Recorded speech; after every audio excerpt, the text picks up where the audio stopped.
to analyze the system. I want to be able to predict this system or that system. And you're able to sort of think outside the box. So this is one leverage. And, it will give you that sort of internal joy and sense of fulfillment if if this is something that really interests you, I would say. So I don't think it's difficult.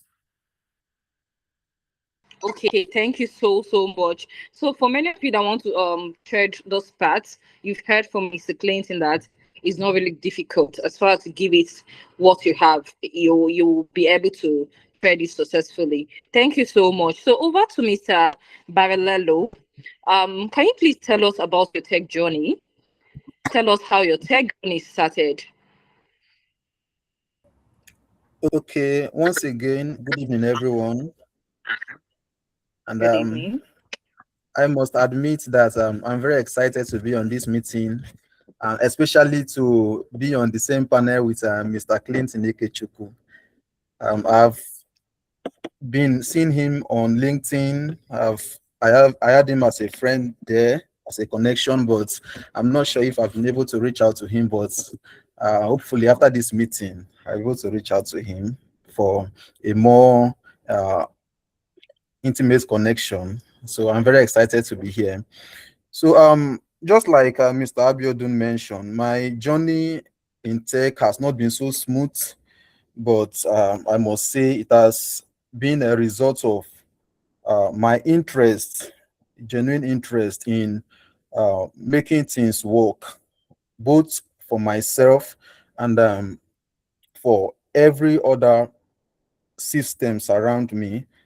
So my journey in tech, for me to be sincere, started, of course, I studied petroleum engineering at the University of Port Harcourt, and if you have the opportunity to study any engineering course in University of Port Harcourt, you'll be introduced to a programming language. As at when I was in my 200 level, we were introduced to a programming language known as Fortran 77. Though that particular language was quite old, but everything about it got me very excited.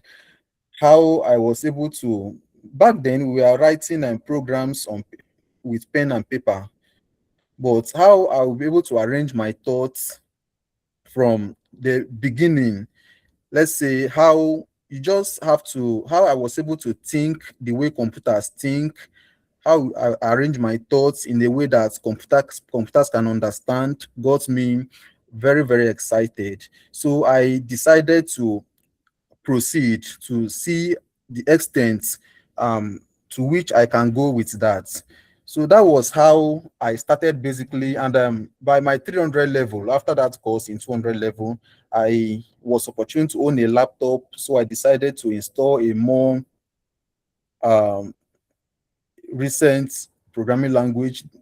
So then the first one I had the opportunity to work with was MATLAB. So in my 300 level, I started playing around with that. I was automating some equations, doing some stuff with it, and I must say these steps of mine made me, because I was seeing the thing I was doing working, so I got even more interested in it. And by my 400 level, I decided to go for my fourth year internship, my undergraduate internship, where I was introduced to Python programming for the purpose of machine learning and artificial intelligence. And that particular section of my journey also helped me. And after the whole internship stuff, by then I had experience of two languages, MATLAB and then Python, but I was kind of stuck. I was stuck, and I didn't know what to do with either of them because, of course, my internship ended, and there was nothing much for me to do with Python. And also, because of the rigor of final year coming and a lot of other things, I couldn't also go further with MATLAB, even though I had the fundamental knowledge of both languages. But then over time, I was at that point, I discovered that, oh, I was already done with my fourth year. Please, can we hear me? Yes, we can. Yes, we can. Okay, so at that point, I discovered that I was already done with my fourth year. I was going to my final year. So I began to think of how my life is going to be after school. So this thought was exactly what brought me to Smart Hub. So uh, for me to be sincere enough, what brought me to Smart Hub to learn web development was the fear of being stranded after school. So I I got there, and to the glory of God, I met very very nice people, people that also had the kind of interest I had, and people that were ready to learn, and people that were ready to help others grow too. So Okay, so thank you very that much. I'll was have how I to pause started. here because this will be another question you're going to be answering. Okay, All I'll be right. asking you experiments and smart home. So thank you very much. Please put your Uh, heads together, celebrating. So you've heard about his fears, how he got into the tech industry, becoming a software developer specifically. Okay, thank you. So Mr. Abiodun, over to you. Why did you choose mobile development? Is going to be a two-in-one question. And did how the Smart Hub help shape this your career path? Okay, so why did you choose mobile development, and how did Smart Hub help shape this your career path? Over to you, Mr. Abiodun. All right, thank you very much for that. I think before I say something, you guys should laugh me on here, all right? So when it comes to the mobile development, why I chose it was that it was the part that was easiest for me. Are you getting it? It was way easy for me. I did front-end development for, I think I learned it, not did it. I learned it for almost 3 years, and I could not even center it. Don't mock me. But anyways, when I joined when I joined the Smart Hub, there was this very slender teacher who was teaching, because I think I paid half of the fee, and then I was allowed to learn. So he started off with the data variables. So he started off with the fundamentals of that, taught us how to understand that language itself, and then its framework, which is Flutter. You get in itself. It was quite easy, and he broke it to the bare minimum without leaving anything out of it. You get, or because if you know, there are some teachers that teach, and then they assume that you already know it, right? But for this guy, he broke every single thing down. You get, I was not lost. I got every single thing. So from that part, it was way easy for me to get into or incline towards mobile development rather than front end that I've been struggling with for years as it is. So that was basically, and then for Smart Hub itself, I think I did the class till the middle of the class, and then I left because I had to travel somewhere.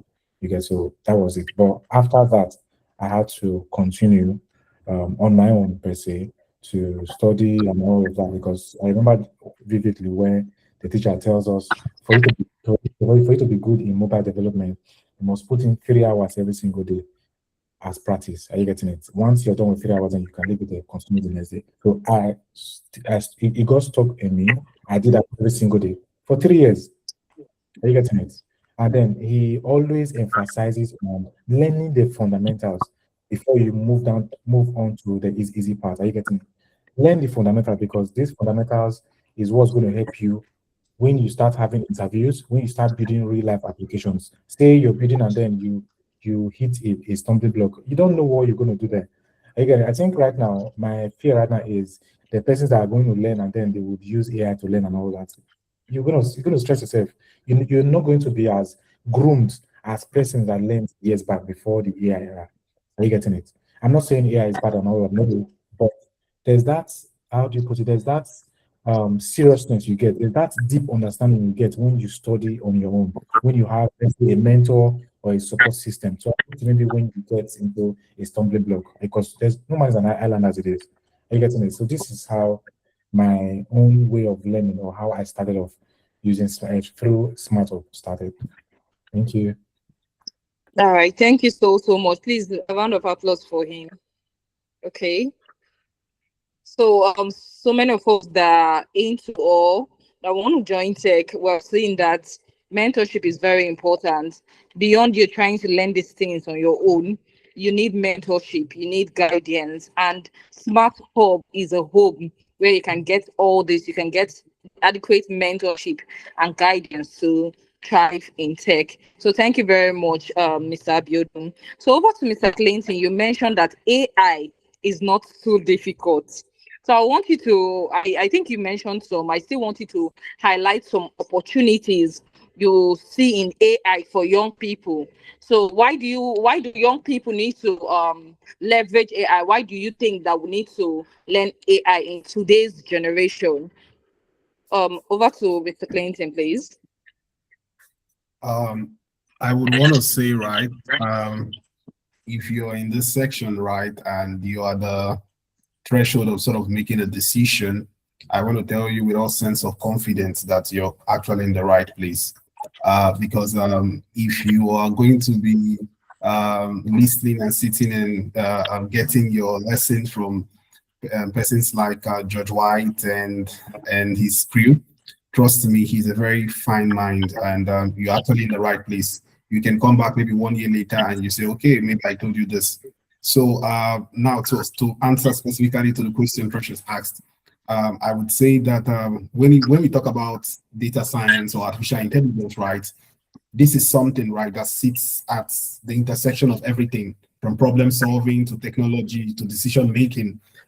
Give me a single organization today that does not generate data.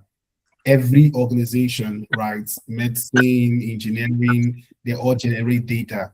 Now, this data, right, it's not just about helping us to just transform information, but we are able to sort of gain insights, gain predictions, right?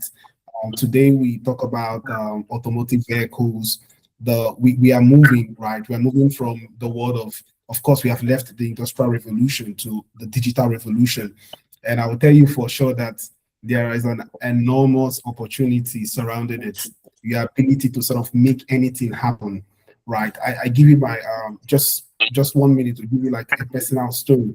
So I was part of some guys who tried to solve a problem. This problem was for aircraft, right? It was like a global problem whereby we wanted to solve the problem of emergency landing, because sometimes when aircraft, this is just for the aeronautic industry, when an aircraft wants to land, there is always a communication channel. And we were like, okay, what about if this communication channel breaks down? We are now thinking around the box. How can we kind of use data science to be able to help this problem? And in the world, we were part of the people who were able to come up with these blueprints, even from the university level. And then, we sort of emerged as global winners. And perhaps maybe if I was not in this class, if I was not listening to George White, because the previous speaker said something around somebody can learn AI through, maybe you can learn it online by yourself. You can do that, but trust me, you will not be completely grounded. There are some nitty-gritties, there are some very basic stuffs, from the aspects of, let's say, Python, learning traditional Python to Pandas to NumPy. This sort of improves the way you think, right? Tomorrow, when you're looking for jobs, even if they know that, yes, you're going to be playing with cloud or you're going to be playing with ChatGPT to help you with your code, people want to see how you think. They want to see how you understand logic. And so there is an abundant amount of opportunities. I can go on and on from engineering to medical fields, right? I don't think there is any research, if like for those of us that could be really interested in research today, that people will not be talking about artificial intelligence, right? Even in the petroleum industry, in the mechanical, in the manufacturing, in material science, these are the domains I sort of work with. And I will tell you, anywhere there is data, there is always an opportunity, right? So AI gives you that sort of unprecedented power to be able to think. You can able to create something out of nothing. You can just think about this and say, okay, maybe how can we create a sort of a diagnostic system that helps patients. Maybe if a doctor is not there. For example, today in the UK, there are shortages of doctors, and sometimes when you book your doctor, the doctor gives you like maybe you have to come 6 hours. But through the use of artificial intelligence, you can create something and you can create real value. So if we take this back to Africa, right, we clearly understand that sometimes opportunities are not really very there for us, like in Africa. But when you leverage on the skill set like data science, you can be able to sort of create real value for yourself. Yeah, so I believe this helps. Okay, thank you so much for that. We've seen that AI is very vital, especially in this modern society, in these current days. So, Mr. Clinton, how did Smart Hub contribute to your growth and development? Can you share with us, please? Okay, that's a very good question, right? So I happen to know George White, right, from the university days. Although I'm an engineering, but I know him because he used to solve lots of problems. You know, he's a mathematician. And so when I came to Smart Hub, so just imagine, when we talk about data science today, data science foundationally is built on mathematics, logic, your ability to think, your ability to understand pseudo algorithms and all of that. So you have a teacher who is, you know, really, when I knew George White, he was not really into all of this. He was super into maths, you know, he was very, very passionate about it. Now, over the years, he now transformed into artificial intelligence. So you can understand he's coming to it, you know, he's coming at it not just like a random person. He's coming with it with a very strong background. So he's able to think through. So when I sit in the classes and he's going through the logic, and you know, this for me was like everything I really wanted, because I consider myself to be a very organized person. I like when the knowledge is structured. And so when I came to Smart Hub was sort of able to shape a lot of questions I had, because I mean, most of us will try to learn artificial intelligence on our own. I was already doing that.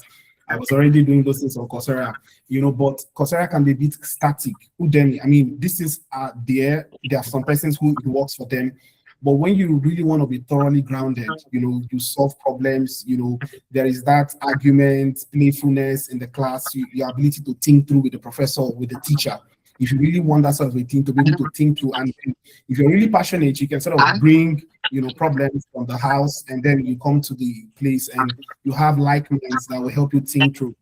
This was something Smart Hub did for me, right? So when I was sort of struggling with my time, because I was doing a lot of things, I was running this and that, and then I had already done front end before now, and then I left it, and then I already done embedded system, and then, you know, the skill set was a bit rusty, right? So when I came to Smart Hub was sort of able to sort of shape, you know. And now one good thing I would say, right, so when you go to the classes, right, the classes are also sort of recorded.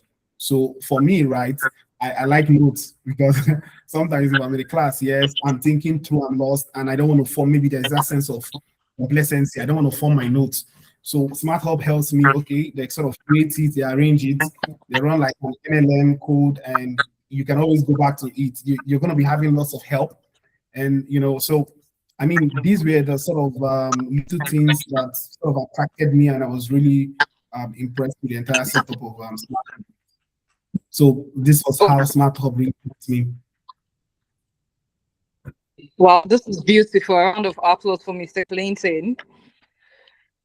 If you're still considering, or you're still thinking about whether you should register, you should sign up with Smart Hub, you are hearing from the speakers. Those are real life stories. These are their personal experiences and their thoughts concerning Smart Hub. Okay, so Mr. Clinton happened to be an online student. Imagine an online student having this kind of impact. Okay, so we have our online class. The Smart Hub, you can learn online, you can learn physically, whichever that pleases you. So thank you once again, Mr. Clinton, for that. Also, Mr. Barilello, you've shared about your challenges so far.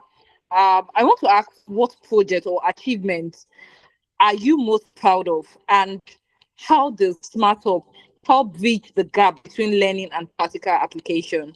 So I hope you get my question. What project or achievement are you most proud of, Mr. Barilello? And then how does Smart Hub help you thus far in general? So, sorry, Mr. Barilalo, just a minute, please. While the speakers are speaking, I know many of us have questions. So please just drop your questions on the comment section, on the chat box, so that we won't forget it. Just drop it while they're speaking. At the end of this section, we'll take the questions from there, and as well those of you that want to speak out. Okay. Thank you very much. Over to you, Mr. Barilalo. Okay. So as regard the question thrown to me, just like I said earlier, please can you hear me? Yes, I can hear you. Should I come and go with the question? No, I got you. Okay, thank you so much. Okay. So like I said earlier, what brought me to Smart Hub at first was that the fear of what is going to become of me after school. Remember, by then I was already in my 500 level. Yeah, that was should be the first semester. After first semester, where we had about 9 months ASU strike before we resumed second semester. So I was already scared of how life is going to be for me after school. That was what actually brought me to Smart Hub. And why did I choose software development? I can't really tell, but based on my journey so far from my 200 level, I already had kind of personal experience with software development. Maybe because I was trying out a lot of things on my own, and I before then I already stumbled over some materials relating to software development, and when I now had when I now thought of learning a skill, a tech skill, I couldn't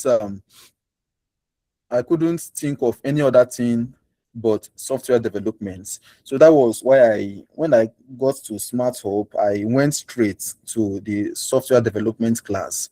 And trust me, the facilitators then were really amazing. Um, I remember Miss Shalom then, and also Mr. George White. They did a very good job in tutoring us, mentoring us, and making us to achieve what brought us there. So, what projects am I most proud of?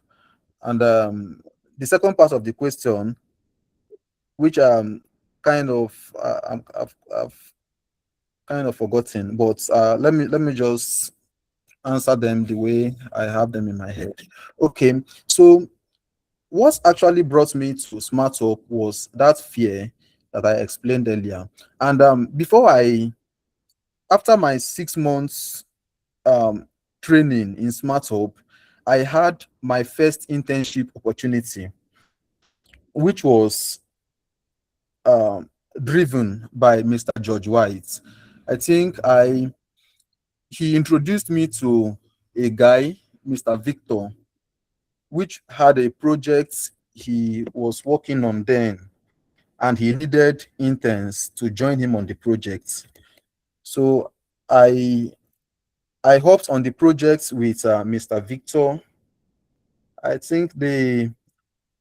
Victor's name then was U Contest. That was the name we were working under then. And we hopped on the project with him. And that was where I had my first real life experience with software development. So I worked on this project with Mr. Victor for a period of about 3 months, and we brought a real life project to life. It was a fully functional website, with Mr. Victor then. So after the internship, by then school has resumed, so I had to go back to school. But then the internship also has ended because we are done with the project, and I needed a way of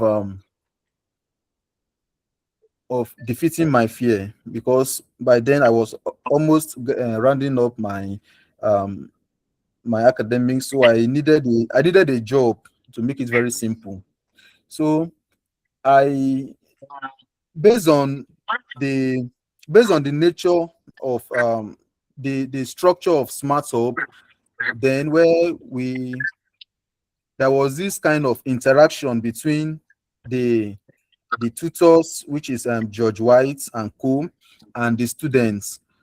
I had a very good relationship with my colleagues then, and of course, because of the interactions we were always having, they were aware that I understood the job at the time. So I got a recommendation from one of my colleagues. Yeah, one of my colleagues then recommended me to a company that he was working for then. So that was how I got my first remote job, which kind of um I would say it's an achievement for me, because that was the main reason why I entered Smart Hub. I entered Smart Hub for me to get a job that I can be doing when I graduate. And by God's grace, one thing led to the other. And even before I graduated, I already got my first job. And this came from a colleague of mine, a colleague I met while in Smart Hub. So, in essence, Smart Hub will give you a platform where you don't only interact with, or you don't only gain knowledge from your tutors, but you get to build relationships with other people, your colleagues that we meet there, that can help solve your problem. Oh, thank you so much. This is fantastic. So, talking about remote job, I'm going to be asking you some questions from what you said. This is beautiful.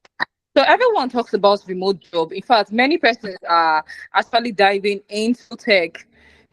Can you all hear me? Someone say my voice is bridging. Can you hear me clearly, please? Drop an emoji for me if you can hear me. Yes, I can hear you. Okay, thank you so much. So everyone talks about remote jobs. Many persons venture into tech because they want to gain remote jobs and freelancing. So how realistic are these opportunities for beginners? Okay, and then what skills or habits can help someone to get this remote job opportunities? Can you hear me? Okay. The question is directed to me. Yes, you talked about getting remote job. You actually got your first remote job. So I'm showing you a question from what you said. How realistic are there opportunities for beginners? And what skills can help someone? What skills helped you to gain a remote job? Okay, based on my personal experience, I would say that what can make you get a remote job is actually knowing what you're doing, knowing the job. Yeah, because if you know the job, you are like halfway to getting a remote job. Most times, people that gives out remote job, they just want to trust their projects to somebody that knows it. They give their projects to somebody that knows it. That is one. And aside knowing your job, there is also a role of connection. I'm talking about my own personal experience now. Yeah, connection. It can be from um, the management of Smart Hub. It can be from your colleague. It can be from anywhere. So what you do is you first of all master the basics of the job, understand the job very well, and try to network, build connections, make people let people be aware that you know what you're doing. Yeah. So that is what will help you to get remote jobs based on my own experience. Thank you so much. Please, a round of applause for him. Put your hands together for him.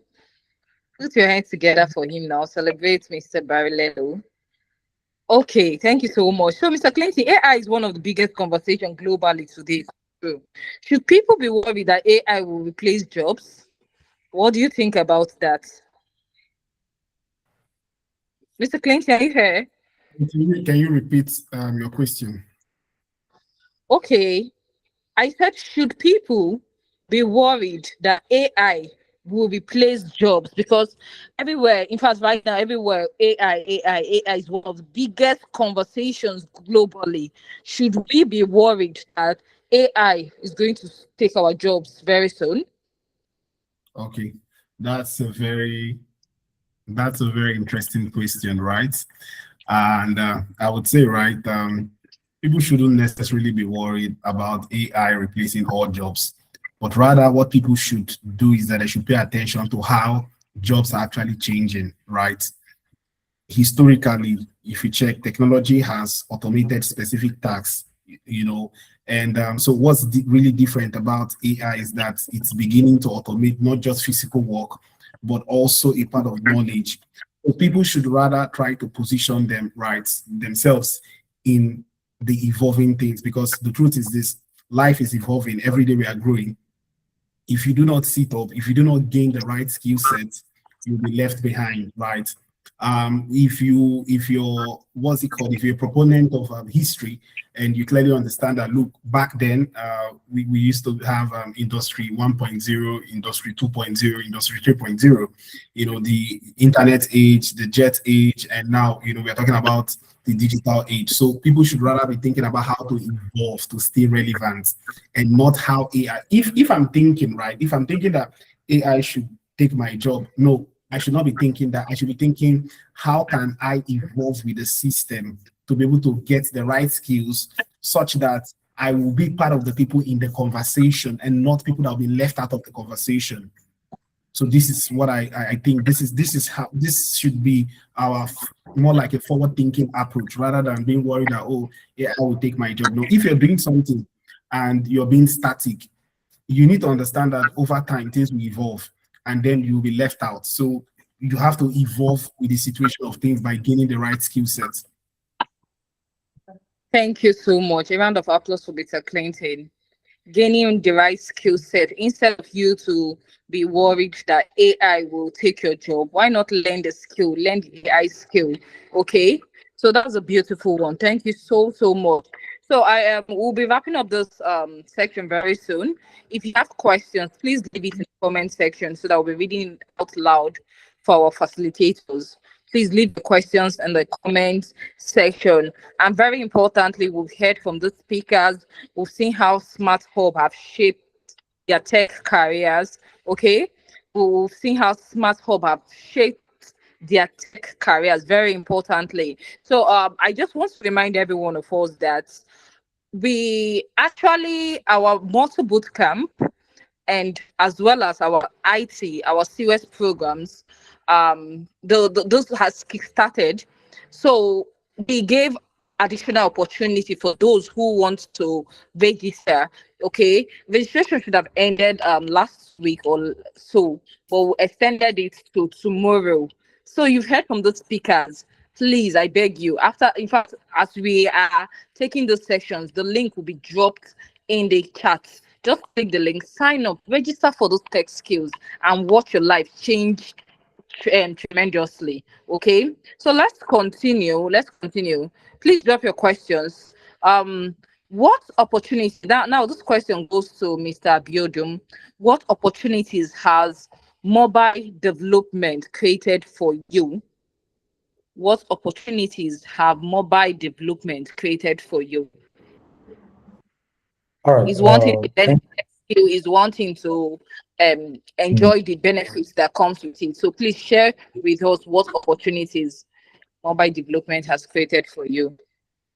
All right. So I will start off with this. Earlier on in the career, after learning from Smart Hub, I was into graphic designing because I was trying to like live by. Yeah. So after the study from Smart Hub, and then the personal study also, you need to understand this part. Mobile development is hard. I won't even mince word. Are you getting it? It's hard. But when you get it, you've gotten it for life. You get? And then its benefit itself is very, very vast as it is. Businesses persons have ideas, they want to build applications and all that. It doesn't stop.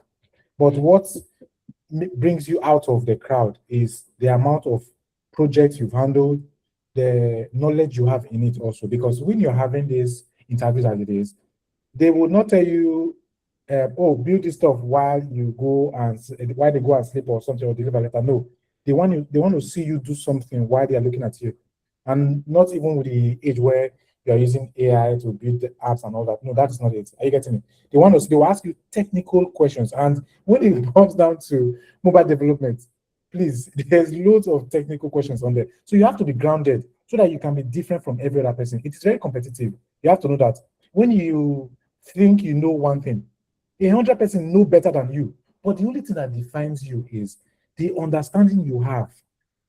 Are you getting the understanding you have? That is why I always express myself when I say learn the fundamentals. That language is the language of that mobile development. Flutter is the framework. It's like a box. Are you getting it? You have to know the fundamentals of every programming languages if you want to go to front end or whatever. Okay. Now, for the opportunities, you being in Nigeria, I will be sincere with you. Yeah, there's not so much, because if you're applying abroad, there's racism and all that nonsense. Are you getting it? Where you apply to 50 companies per day and then you get none back. They will even tell you you're not looking for Nigerians. Okay, it is disheartening. That is fine. But the thing is, if you travel abroad, you have huge advantage. Even if you are in Nigeria here, keep applying, because me, I've not traveled. I kept applying. There was this website I was applying to called digini.co.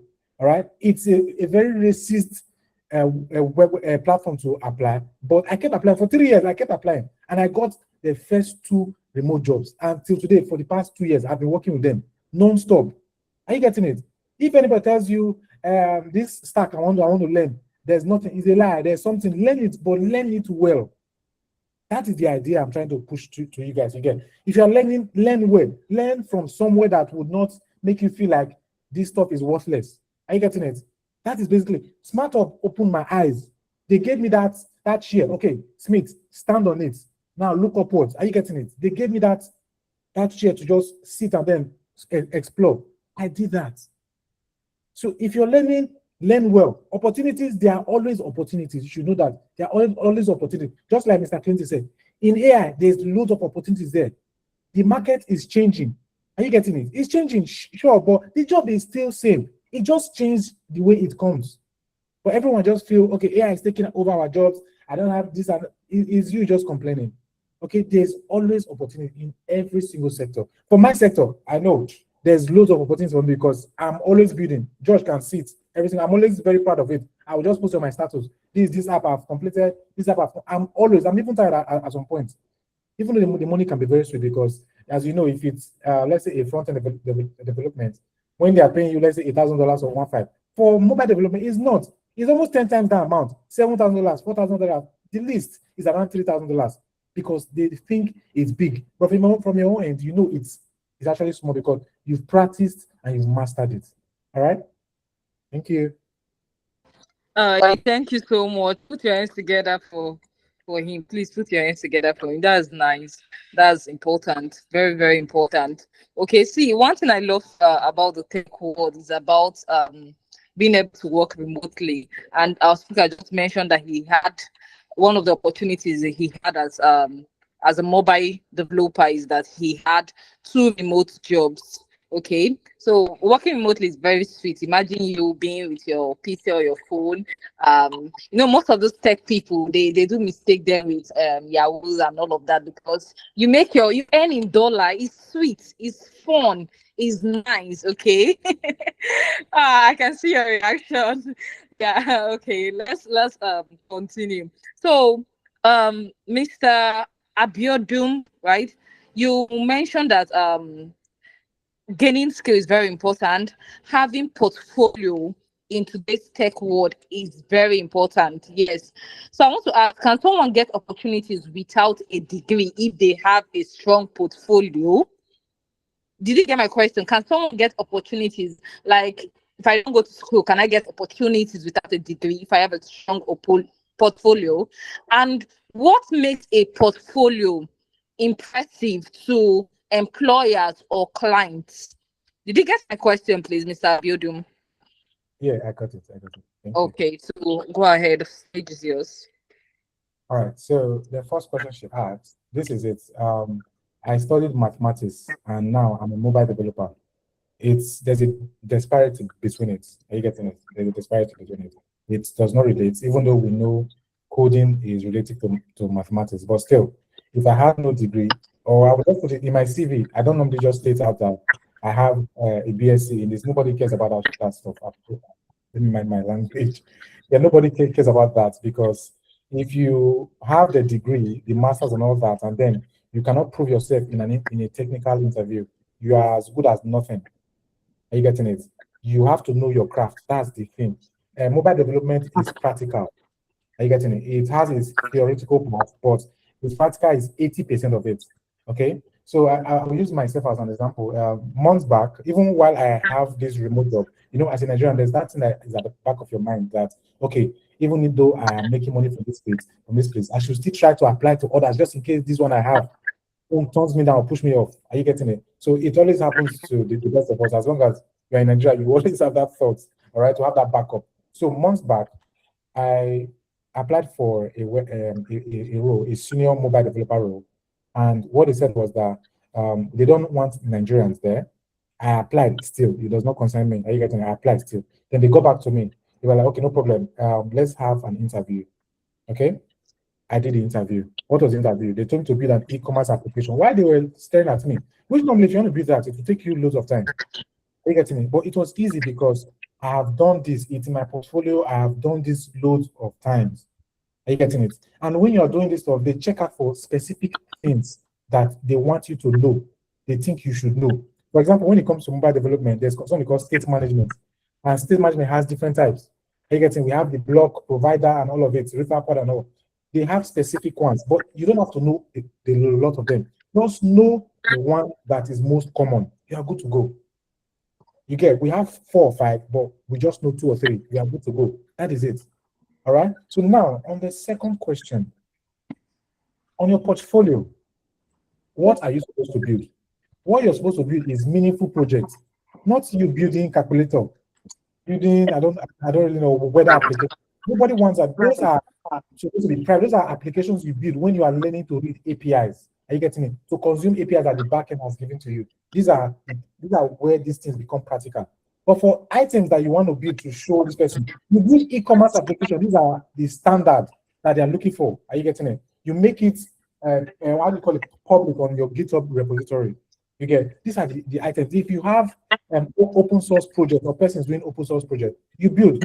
For me now, starting of January, I worked with a research company in the Netherlands, and then we're building a computational system where it allows you to calculate millions of data per second in milliseconds. You get, they were paying though, but for me, even if they had not paid, I would have been satisfied with it because that project itself, I can show every single person about it. I was so proud of it because it will push me further. Are you getting? I've helped humanism itself. I've helped humanism. I've upgraded something that was once damp. Okay, so your project should be meaningful. That's the idea of it. Your project should be meaningful. Don't be following the normal way that everybody follows. I'm building calculator, building weather application. Don't follow that. Look at what these businesses are looking for. You have AI to even help you list out projects you can build. You don't have to think so hard anymore on that front.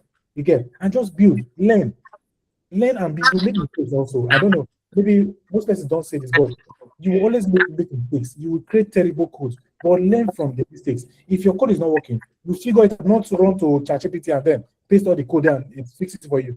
You're not learning that way. Okay, you're not learning. In part of all I've been saying is burn yourself to your craft. Be the master of your craft. I'm not with master as it is. Are you getting me? But I know whenever I'm called in an interview or wherever or to teach, I can do that because normally I have up to 10 students that I teach on a normal. Are you getting it? It has become part of me. It is even boring to me as it is. Are you getting it? Because it's repetitive. So be a master of that craft. That is all there is. Thank you. Thank you so much. Put your hands together for Abiodun. Okay. Be a master of your craft. As a business strategist, this is my favorite I have. I will always say, don't stop acquiring relevant skills you need for your rising. So in your area of rising, your area of interest, or your area of calling, don't stop acquiring necessary and relevant skills you need to rise. Thank you so much once again, Mr. Abiodun. So I'm not seeing any questions for in the comment section. We'll be wrapping up now. If you're not dropping your question, we're going to be wrapping up now because I'm supposed to read these questions to our facilitators.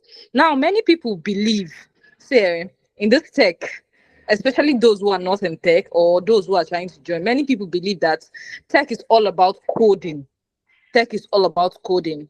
I want to ask, are there some careers, tech careers, that does not require coding? And this question goes to Mr. Clinton. Is it true? Are there some tech careers that don't require coding? If there are, please, which tech paths and which one have more opportunity? So, Mr. Clinton, over to you.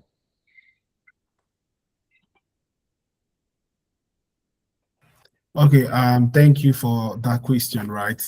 So, because this question is, it addresses one of the very biggest misconceptions about tech, that everyone needs to be a software developer or software engineer. No, technology is like a team sport, you know. So for every person writing a code, there are other people defining strategy, understanding customs, designing experiences, or managing products. I use myself as an example, right? So I started off as a product manager, right? And I was not necessarily writing code. I am really interested in systems design, systems engineering. How can a product move from a idea or conceptual stage into a real working procedure? You know, running Jira and running like daily stand-up meetings to sort of discuss it. So not everybody must code, right? There are other persons that actually have to do other aspects, managing the product, analyzing the market, you know, ensuring that there is compliance or selling solutions. So you said I should give you examples. One example is product management, right? So every startup needs someone who has a very strong sense of product management. You know, you have to define what has to be built and why it has to be built. You know, you have to understand how engineers think, how developers think. You are more like the bridge between, okay, the CTOs or the business stakeholders, and then your designers and your engineers. And it's called, the technical term for it is called product ownership. You have to be able to own the product, define it, define the requirements, explain how the features will be. And then this other person has to sort of put it. If you go back in time and you remember the story of Jobs, right, you would clearly understand that at first, I understand that there was even a movie to it. At first, he was not necessarily, you know, into coder, but then he was somebody that knows how to sell the product, right? He was a very good pitcher. And so he was like part of the people marketing and, you know, driving but when you see him at the end of the day, you think, okay, this guy is like, you know, the person that owns everything in the tech. No, there's also UX and UI designers, right? They design user experience and interfaces. And this requires a very strong sense of creativity, psychology, design thinking. Design thinking is also one very critical area that is gaining lots of attention. So coding knowledge can really help, but it is not often required when it comes to, you know, UX or UI design. Also, a bit of data analytics, right? It uses data to like answer. There's also an aspect of it, right, that you might not necessarily need to write codes or blah blah blah. Some positions they will just use maybe SQL, but not traditional programming, right? So I mean, I can go on and on. There are also persons today that has to do with AI evaluation, cyber security governance and risks. People who they are more interested in how do we ensure that AI is safe? How do we ensure the moral aspects surrounding or the ethical standards surrounding AI? These persons are into tech, but they clearly have no business sort of coding, right? And then they also have this very important area known as technical writing. These guys create they create documentations, tutorials, and knowledge resources. And some of my friends, a number of my friends, you know, because I actually write myself. So a number of my friends are into technical writing. And then, like what Precious herself is currently doing, there are people that they call them tech recruiters. They identify talents in tech, right? They're into the tech ecosystem, but they're not necessarily coding. But when they see a talent, they have the eye, they're able to see, okay, it's like football. People who scout for talent and say, okay, I like the way this person thinks. I like the person's sense of logic. And I think, okay, this person will be a near fit into our organization. There are also persons like that. So it's a very broad niche. It's a very broad ecosystem, I would say, rather. And so what I would just say is the future of tech is not just for coders. AI is becoming better at generating code. And then we also have other aspects that thing needs to come in to play a role. Thank you so much. Please, a round of applause for Mr. Clinton. He just explained it verbally. So he has mentioned the non-coding tech parts. So those of you who are scared of joining tech because you're scared of coding, there's actually a path for you. So we have some questions in the chat box. I'll be reading it out now. Good evening. This is for Mr. Master. He said, good evening, everyone. Now, Mr. Clinton and Mr. Abiodun, this question is for you guys. I am a mobile developer with Flutter. I'm looking to know how to build AI-powered apps. So I have an interest in AI engineering. The question is, Mr. Abiodun and Mr. Clinton, as a mobile developer and an AI engineer, can you share your experience with integrating AI to mobile apps? Can you give advice on how I can navigate those fields and be good at it, get jobs, and also what do you guys see as the future of AI powered apps? Okay, so let's go, Mr. Abiodun. Can we go with you first? All right. So Did you get the question? yes, I did. Okay. Right. So in summary, I will not just beat into it so much. So I'll just say this: mobile development itself, it handles just 20% of the power we're getting it, because you cannot build an AI into your mobile phone. It cannot handle it. Okay. What we do is we integrate the AI into the phone as it is, the app. All right. That's basically the retrospect of that. The backend is where the heavy lifting is. The server side is where the heavy lifting is, where as a mobile developer, the backend gives you the API to access that AI that you're using. Are you getting it? So you just feed up from that. You request, get post or whatever it is over there. Are you getting it? And then the AI just works on your mobile phone. You don't necessarily build it inside the mobile app as it is, okay? Because your phone cannot handle that. All right, just a good example is Claude. All right, so as you can see, Claude is a website on your browser, and also it's an app on your phone. Okay, the ChatGPT you have, they are apps. You don't build them in your phone as it is. Are you getting it? So basically, the mobile development section just handles 20%. It's the server side that handles the engineering, okay, the prompting mechanism and all of that, which I believe Mr. Clinton has more idea on how that works. But for the mobile app, it's just integrating the APIs. That's all there is. Okay, thank you. All right, thank you so much, Mr. Clinton. Can we get your advice on this? Can you give an advice on how he can navigate this field and be good at it, get jobs, and also what do you guys see as the future of AI powered apps? Right, I would say when we are trying to integrate AI into mobile apps, it is usually less about building the AI itself and more about connecting the app to AI services, right? So for someone who's trying to go into AI engineering, I think this person should focus on how to work with APIs properly, right? I think I clearly understand that there is a section of data science whereby you learn how to navigate. There was a project we worked on where we learned how to sort of work with LLMs, how to connect them, how to sort of connect them to everything we are sort of building. So maybe you have to understand, first of all, how to work with APIs properly, how LLMs like ChatGPT kind of style or maybe bad can actually fit into your app. So things like prompts, embeddings, and using tools, these are like areas you know be interested in. But the thing is, with the package Smart Hub proposes, I think it sort of covers all of this. So you start with very traditional Python, right? Because the idea is that they assume, okay, you clearly have no understanding of programming. So you start with Python and you learn about the objects, you grow slowly. You learn object-oriented programming at some point.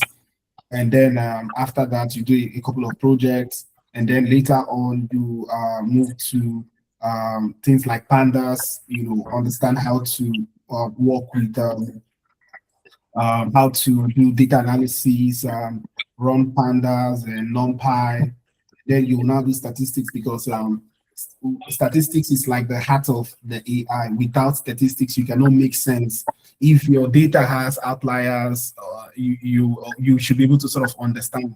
It's not just, okay, I want to build this, I want to predict this. When you see the results, you should have the human understanding of what it means, and you should be able to understand, okay, over time, you will then be able to sort of build models. So the way the curriculum runs, over time, you also learn a bit of REST API, and I think that's like Fast API. You learn how to build them and how to sort of connect them into your frame. You also learn about database. So the structure is very holistic. It sort of captures everything from like a beginner level, right, to a more advanced level if this is something you really want to pursue. And then when you now start thinking of, okay, if you want to build LLMs in itself, that goes into deep learning. And from my conversations with George White, I clearly understand, I think the beginning of next month or thereabout, ending of this month is already ending. There's also something kicking off that, this specifically with deep learning, transformers, LLMs, and all of that. So I think the package sort of covers most of the things you would want to, but maybe it depends on which area you want to sort of focus on. But it gives you like a complete package from statistics to the use of LLMs and all of that. Yeah. Okay, thank you so much. Thank you very, very much. Please put your hands together for him. So I hope you're cleared on your question, Mr. Master. So because of time, please, we're going to be try as much as possible to be beating time. We're going to be as brief as possible.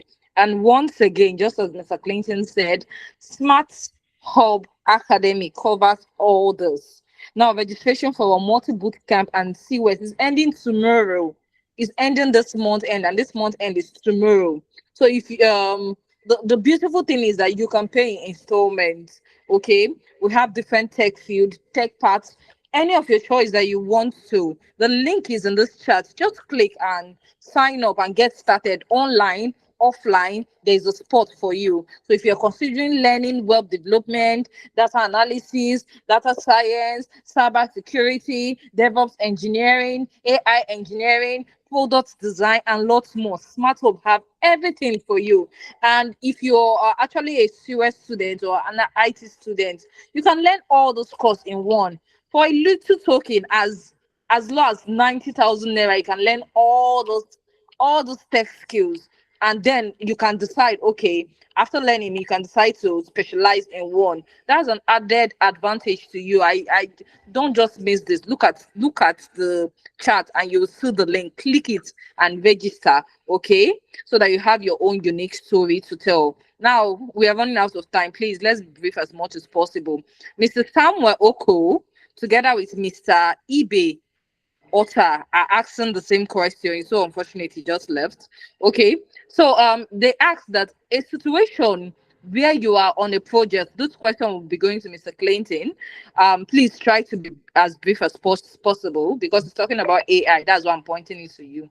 A situation where you're on project and there is a short time to deliver. How do you overcome the temptation to use AI to finish on time? Mr. Clinton, over to you. My God, that's a very interesting question. Actually, when you have developed yourself to a level of expertise, you clearly understand the logic, you understand the syntax, so you're going to be using AI, You know, when you're working for big brands today, like Bending Spoons, you know, I know this is one of the very top AI companies in the world. They write it out there. They'll tell you, oh, during this job advert, we don't want you to use AI. Your system will be proctored, your system will be monitored. We just want to see how you think, your logic, because every day when we employ you, you'll be using AI. AI makes your job faster. When you're learning, at the phase of learning, you don't need to use it because you're really interested in understanding, okay, how the lines of code run, how the logic runs step by step. No problem. It's a learning curve. But when you have mastered the learning curve, and you want to really be fast, and you're working with very complex system, of course, you know, you're going to be using, in fact, you see that some of your instructors, some people have like Claude, you know, sort of as an assistant that works with them, and they put it on their resume.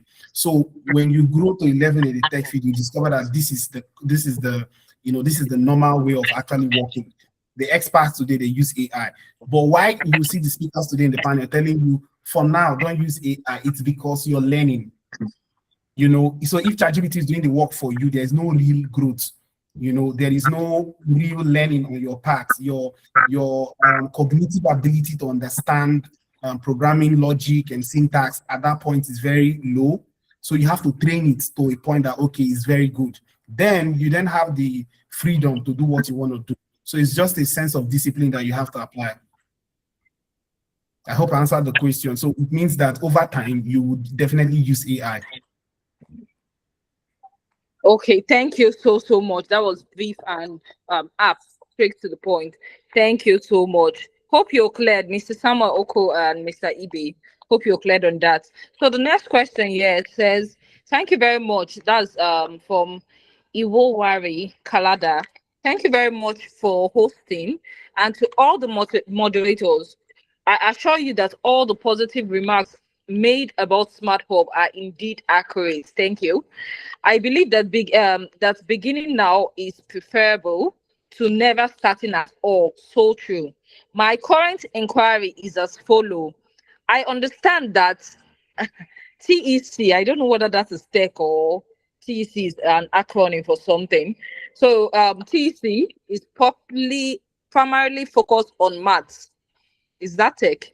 Tech is primarily focused in maths, a subject on which I am not particularly proficient. This has historically delayed my initiation into tech. However, I cannot continue to evade my genuine interest in tech because of mathematics. So I don't know. I think this person needs clarity. So maybe I can just answer her. Okay, right? yeah. So like we said, I believe this question has already been answered. So not all tech, when you use the word tech, not all tech rules require you to do maths. If you're doing product management or UI UX, you don't need maths. But if you're doing data science, you have to do maths, because statistics is very important. Like, for example, data science has 3 major categories to it: your ability to code, right? That's programming, your ability to understand mathematics, statistics, and then your ability to understand the domain. The domain means, where am I going to be applying the data science or the machine learning to? Is it manufacturing or medicine or thereabouts? So these 3 core areas specifically for data science is a must. But when you're doing things like product management, UI, UX, you don't need math. So there is a big room for tech. And the person who made the comment about positive remarks about I can tell you for sure, you can take my words for it. I said 1 year later, and this also depends on your ability to be very disciplined. If you take it very seriously and you attend all the classes and you do the tasks and project, because when you start, people like George White, they will load you with lots of tasks. You know, you would always, it's like you're in the classroom actually, and you're writing an exam and you always have to meet up. So there's that sense of discipline coming from them, and it's you now. You have to also reciprocate it if you really want to grow. So I believe this answers your question. Thank you so much. I believe this answers your question. Okay. So finally, the last question here before our final final questions for all speakers. This is Eric Favor speaking. And this question will be going to Mr. Barilelo. Good evening, everyone. Thank you for this meeting. I've been meaning, or will I say, looking for who to ask this question. I'm one of those computer science students that encounter computer science without the knowledge of what coding or tech is. In my first year, second semester, I started hearing about it. I'm currently doing my IT in Smart Hub as a full stack web developer. So please, I need to get a stand on how to go about it and how to get job, how to sell myself, etc. Thank you. So over to you, Mr. Barilello. Are you clear on the question, Okay. please? Yeah, I got the question right. Okay. So So please, I please believe answer the I, question.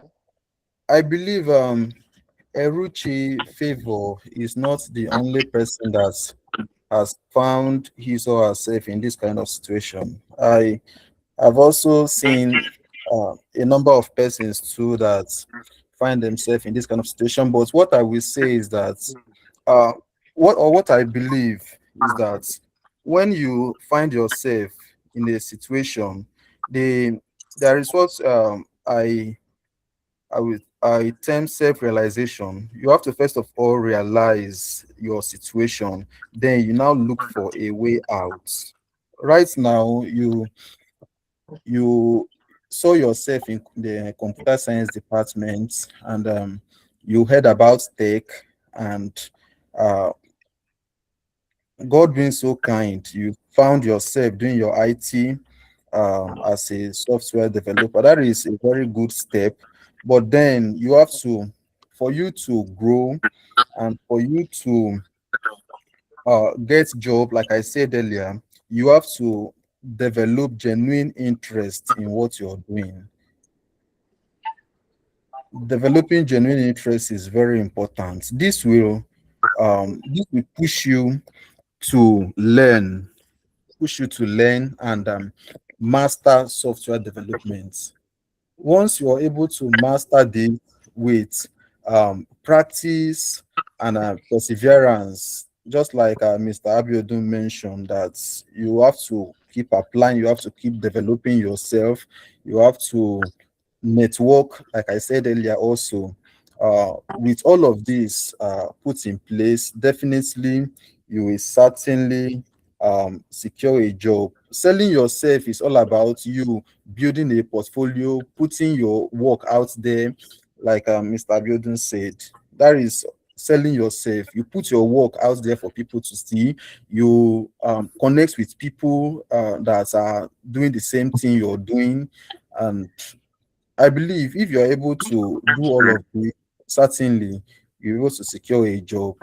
But most importantly, now that you've discovered tech as a computer science student and you've decided to um, to go into software development, you must be sure that you are genuinely interested in software development, because what you are genuinely interested in, you get curious about it, you want to know more about it, you want to grow in that sphere. So that is what I will say. Be genuinely interested in it's a very nice field. It's a very nice field. It's very interesting. So once you develop that interest and you are ready to put in the work, trust me, you are going to achieve whatever you desire from it. Thank you so much. Thank you. Please, a round of applause for him. Put your hands together for him. Okay, so I hope you all are really cleared on your questions. Now, over to the final questions for our speaker. Very briefly, in one sentence, okay, Mr. Abiodun, if in one sentence, if you could give one piece of advice to someone starting their tech journey today, what would it be? So this goes to all our speakers, starting from Mr. Abiodun. All right. Thank you for that. So basically, I will not just waste your time. The only thing I'll just say is focus more on learning the craft rather than applying for jobs. Okay, that's basically it. Thank you. Okay, thank you so much. Please put your hands together for him. Focus more on learning the craft. Okay, over to Mr. Clinton. If you could give one advice to someone starting their tech journey today, what would it be? Be more loyal to your future. Put your hands together for him. Everyone is talking about the future. And lastly, over to Mr. Barilello. One advice to someone starting their tech journey today. Okay, I would say go out and sell yourself. Network. Okay, network. Put your hands together for him. Oh, so it has been a beautiful section, and I hope you all have benefited a lot. I don't know, is there anyone with question? Do you still have any question? Is there anyone here that have a question that wants to speak out? Can you just signify? Okay, question is dropping here, but I just need anyone that wants to speak out. So this will be like the final question. Is there anybody? Okay, let's take this as the final question. How can someone integrate I think this question has been asked, but not linguistic app. How can someone integrate AI into linguistics app? Mr. Clinton, I think you answered something like that, but you answered generally. Yeah, I think she's trying, or he or she is trying to ask the question from another perspective. Maybe he actually has like an idea, and then he's trying to see how can we integrate AI into an app, right? So maybe a bit of clarity. Maybe he's thinking of how to add LLMs or chatbots to an app. Is that what you mean, Mr. Roland? So Mr. Roland, are you there? So I think like, hello, can you hear me? Yeah. Yes, like integrating AI into a linguistic app, like I also like translators, like when somebody speaks, the AI can be able to convert that language to English. Like if you are in a Chinese country and you build an app that when you're in a Chinese country and the person speaks Chinese, the AI converts the language immediately into English with a voice over. Okay. I clearly understand what you're saying. I mean, that app already exists, right? Such apps, we have apps like translators. They actually exist already. So AI can help you with such a thing, right? So for you to be able to build it, it has to go through different levels. You have to build the back end. It's like the full course meal. You have to build the back end. You have to train the model to be able to recognize this kind of data. And so it's basically most of the things we have already discussed, from you training your model to you integrating chatbots and connecting with an API if that's the case, or a database, and then also designing the front end. So it's like a full scale. You're doing like, okay, something the back end would do, the front end would do, and then a bit of AI. So yeah. Okay. You cleared, right, Mr. Obed? Yes. All right, thank you so much. Thank you. So once again, on behalf of Smart Hub Academy, we would like to sincerely appreciate our amazing speakers. Please put your hands together for them. If you know that you've learned something, you've been impacted tonight, just a round of applause. Let's keep the emoji coming.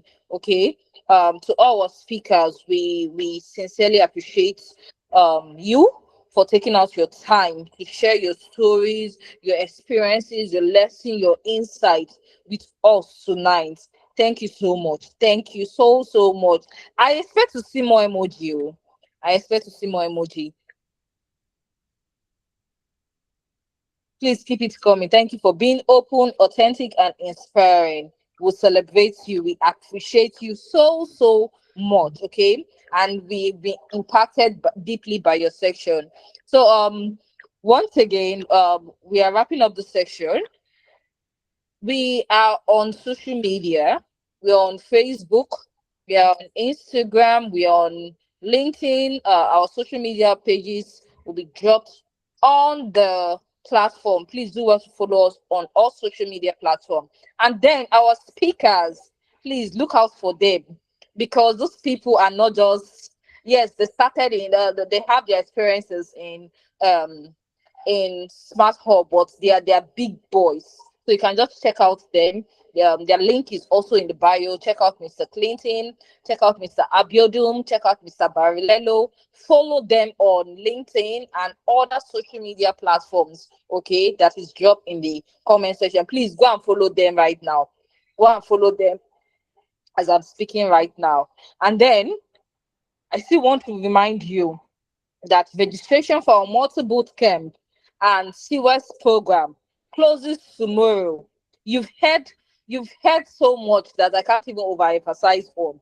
So if you've been considering learning any of those tech field, web development, data analysis, data science, cybersecurity, DevOps engineering, AI, product design, our link is in the chat. Just click there, register. Remember, I told you that you can pay in installments, okay? Or if you're on the group chat, we have our group chat. The link is also in the chat. We have our community. You can chat up any of the admin there, and they will lead you through any step you want to. If you want to visit our office as well, our physical office, yeah, you can chat up any admin and they will direct you. Now, if you join late or you would like to revisit tonight's conversations, okay? Someone, Mr. Obed is asking for the group link. Please, it will be dropped shortly. Okay, please drop the link, speaker's link on the WhatsApp group so we can follow. Mr. Clinton link is there. Follow him on LinkedIn. Other speakers, you can drop your link as well. Mr. Abiodun and Mr. Barilello, please follow them. Okay. Now, if you join late or you want to revisit tonight's conversation, don't worry. The recording of this webinar will be made available for you to watch. Okay. So thank you once again for being part of Tech and Us 2.0. Please celebrate yourself. For as many of you that joined this webinar tonight, please just put your hands together for yourself. Okay. So we look forward to Tech and Us 3.0, and I will see you there. You came with question. Hopefully, you're leaving with clarity. So I would like to say good night to everyone. But before I say it, I don't know whether Mr. George, do you have anything for us? Hi, good evening, everyone. How are you doing? It has been a lovely one. I've also learned a lot from the speakers and also the host. So just like what they said, okay, you have a long way to. It's as if even you're in tech, you're just starting, you're about to start. Just so you know that you have a long way to go, but the more you keep delaying, the long way you have to go is still there waiting for you. So it's better you start now, okay, as should I say, as the horse. So start now. Don't mind the fact that the boom is actually out there about AI and the rest of that. It's only when it's AI is coming to take your job. It's basically the case that people that know how to use AI or harness AI, they are the ones coming to take your job, not AI per se, because there's always a human in the loop. Okay, so you should be the human in the loop that tries to use AI to fast track whatever you're doing. If something is going to take you 5 days, 1 month to do it, now you can do it within 2 hours, within less than 2 hours, because you know how to do this stuff yourself. And you understanding your craft, just like Mr. Osagi is pointing out every time. Understanding your craft, because most times this AI will just go and do something you don't even expect. Now, it's not that if you know your craft, it's not going to still mess up things. That's the reason you have to be the human in the loop. Even myself, yeah, I know how many times it has done things where I'm like, geez, this thing I've been doing for 3 days. How come? That's because at that very moment, I gave it the go ahead. But for the fact that I know what I'm doing, I can easily say, okay, let me just do this at once. Most times, I'll give the AI something to do. I'm looking at it. It wants to do something which I just stop, just exit, and then say, okay, don't do it this way, do it this particular way. It's not like you can't do it. You can do it, but you want to do it 10 times faster. And that's where you have to use these AI tools. So know your craft, start now, connect with people out there. This is also an opportunity to tell you that, okay, if you want to see, we have webinars that are going on every time. I think next month we might have a webinar about how you can connect with people out there. How you can, when you're learning, you don't learn in silo. You don't just say, I know this thing, I want to focus. No, that's not it. You connect with others. You learn, we say you're learning and you're building in public. People should know that this is what you're doing. Okay, it's not like they know it and then they'll come to your DM tomorrow and give you a job. No, but they are watching. People are watching, believe me. Okay, they are generally watching. Whether in your this is where they say the internet doesn't lie. That's why you do something before you know they'll go and dig something from your past. They'll go to the internet and bring it from your past and say, but you said this thing so time ago.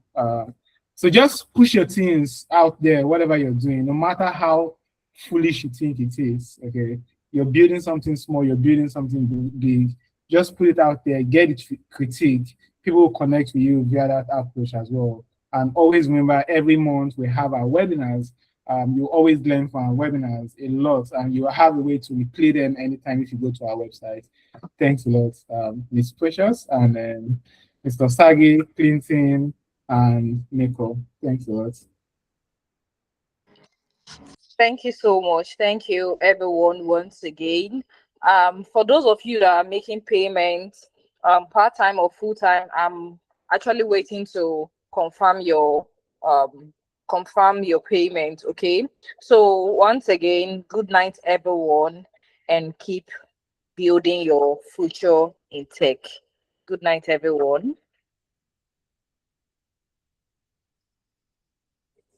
Please join the group chat. If you're not in our group chat, check in the chat. You'll see some links that you can join. Please join those links. Good night, everyone. Hello.